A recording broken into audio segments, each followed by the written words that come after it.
안녕하세요. 오늘 여러분과 함께 인도의 수출 정책, 여기서 좀 주목할 만한 변화를 살펴보려고 합니다. 네, 바로 ROTEP, 이게 수출 환급 제도인데요. 이 혜택이 특정 수출업체들에게 다시 돌아온다는 소식이에요. 저희가 볼 자료는 인디아 브리핑 기사고요. 이 제도가 뭔지, 또 이번 결정이 왜 중요하고 이게 인도 무역 환경이나 관련 기업들, 여러분 같은 분들에게 어떤 의미가 있는지 좀 자세히 알아보겠습니다. 특히 그 2025-26 회계연도 예산이 1,823억 루피가 넘어요. 미화로 한 21억 달러, 꽤 큰 금액이죠. 자, 바로 시작해 볼까요? 먼저 ROTEP, 이게 수출품에 대한 관세 및 세금 환급 제도잖아요. 정확히 어떤 건지부터 좀 간단히 짚어보죠. 핵심은 그거예요. 다른 제도에서는 못 돌려받는 그런 세금이나 관세, 그러니까 수출품을 만들고 유통하는 과정에 숨어있는 비용들, 네, 이걸 환급해 주는 겁니다. 맞아요. 예를 들면 운송 연료에 붙는 부가세나 소비세, 또 전력 구매할 때 내는 전기세 같은 거요. 그리고 재산세 같은 지방세나 수출 서류에 붙는 인지세 같은 좀 자잘하지만 무시 못할 비용들이죠. 네, 이런 것들을 환급해 준다. 근데 어떻게 주나요? 현금으로? 아니요, 그건 아니고 이스크립트라고 양도 가능한 전자증서 형태로 줍니다. 이걸로 나중에 수입할 때 기본 관세를 낼 수도 있고 아니면 다른 수입업체한테 팔 수도 있고요. 아, 그렇군요. 일종의 바우처 같은 거네요.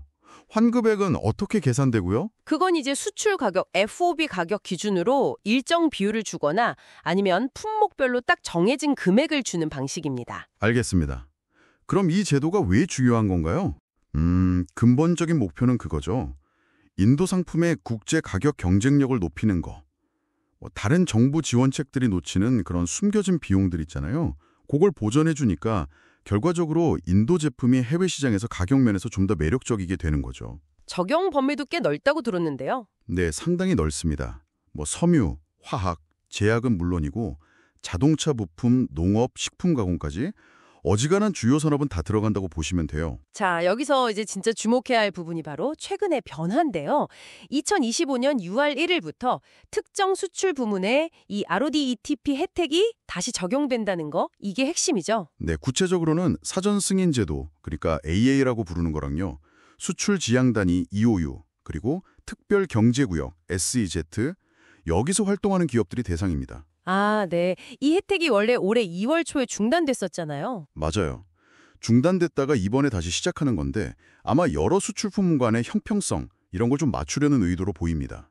이 제도가 처음 시작한 게 2021년 1월이었죠? 네, 그때 시작해서 올해 3월 말까지 지급된 금액만 해도 누적으로 5,797억 루피가 넘어요. 미화로 거의 68억 달러 정도 됩니다. 와, 규모가 상당하네요. 그럼 앞으로 적용되는 품목 수도 늘어나는 건가요? 네, 2025-20년에는 국내 관세 지역 수출품이 한 1,780개 품목, 그리고 AAO, EOSAZ 쪽 수출품은 한 1,795개 품목 정도에 적용될 예정이라고 합니다. 전문가들은 이 변화에 대해 어떻게 보고 있나요? 반응이 궁금한데요. 전반적으로는 환영하는 분위기예요. 인도의 싱크탱크 GTRI나 인도 상공회의소연합, 아소샴, 또 대잔시라 같은 컨설팅 회사에서도 긍정적으로 평가하고 있습니다. 다 긍정적인가요? 우려는 없고요. 아, 물론 있죠. 특히 GTRI 설립자인 아제이 슈리바스타부는 중요한 점을 지적했어요. 바로 정책의 안정성 문제입니다. 이게 최소 5년 정도는 중단 없이 쭉 가야 수출업체들이 예측하고 사업을 할 수 있다는 거죠. 하긴 정책이 자꾸 바뀌면 혼란스럽죠. 그렇죠. 신뢰도 떨어지고 오히려 경쟁력을 해칠 수도 있다. 이런 경고예요. SOC 참 쪽은 어떤가요? 그쪽은 특히 중소기업, MSME에 혜택이 갈 거라는 기대감을 보이고요. 또 WTO 규범 준수 부분을 강조하고 있어요.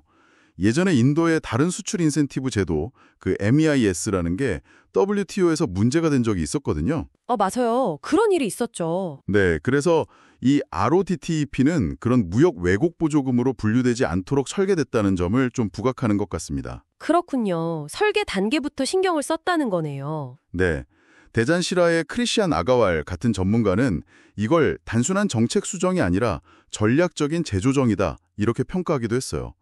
공정한 경쟁의 장을 만들려는 인도의 의지를 보여준다는 거죠. 네, 긍정적인 평가 속에서도 그 안정성에 대한 걱정은 여전한 것 같네요. 전문가님은 어떻게 보세요? 과거 MEITS 사례도 있고 한데 이번에는 좀 안정적으로 갈 수 있을까요? 아주 중요한 지적이신데요. 말씀하신 것처럼 정책 설계 자체는 과거의 교훈을 삼아서 WTO 규범에 맞추려고 노력한 게 보입니다. 분명히요. 하지만 진짜 시험 때는 역시 실행의 일관성, 그리고 국제사회가 이걸 어떻게 받아들이냐, 이게 아닐까 싶어요. 그렇죠. 아무리 잘 만들어도 운영이 중요하니까요. 네. 수출 늘리는 단기적인 목표랑 장기적인 정책 신뢰도 사이에서 균형을 잘 잡아야겠죠. 이게 인도의 숙제라고 봅니다. 결국에는 수출업체들이나 해외 파트너들이 이 제도가 계속 갈 거라고 얼마나 믿느냐, 그게 장기적인 성공의 열쇠가 될 겁니다. 그렇군요. 결국 예측 가능성이 핵심이네요. 자, 그럼 이 모든 이야기가 듣고 계신 여러분께는 어떤 의미가 있을까요? 만약 여러분이 인도와 관련된 국제무역, 수출입 업무를 하시거나 관심을 두고 계시다면요. 이번 변화는 몇 가지 중요한 점이 있습니다.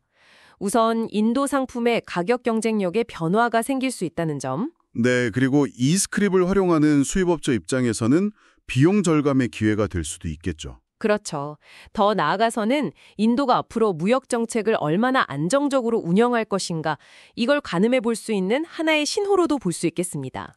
네, 핵심을 다시 정리하면 이번 RODTEP 혜택 보고는 수출 과정에 숨어있는 비용을 돌려줘서 공정한 경쟁 환경을 만들고 결과적으로 인도의 수출 경쟁력을 높이려는 그런 전략적인 움직임입니다. 하지만 계속 얘기했듯이 이 제도의 진짜 가치는 결국 정책의 일관성, 그리고 예측 가능성이 얼마나 잘 유지되느냐에 달려있다고 봐야겠죠. 네, 맞습니다.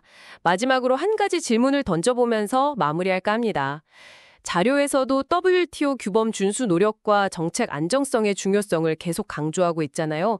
그런데 과거 MEIS 제도 관련 분쟁 경험을 생각해 보면 다른 나라들이 과연 이 재정비된 인센티브 시스템을 어떻게 평가할까요? 규범 준수를 위해 설계했다고는 하지만 미래에 또 다른 무역 마찰 가능성이 정말 없을 거라고 단언할 수 있을까요? 이 부분은 한번 같이 고민해 볼 만한 지점인 것 같습니다. 오늘 저희와 함께 이 내용 깊이 파고들어 주셔서 고맙습니다. 자, 여러분. 오늘 로디프 제도 재개에 대한 이야기 어떠셨나요? 인도에서 수출을 하는 회사에 실질적인 도움이 되었으면 하는 바람입니다. 시청해 주셔서 감사드립니다. 여러분의 인도 비즈니스가 성공할 수 있도록 앞으로도 계속 함께하겠습니다. 좋아요도 꾹 눌러주시고 주변에 인도 비즈니스 하시는 분들 계시면 이 영상 공유도 부탁드려요. 여러분의 비즈니스를 응원합니다.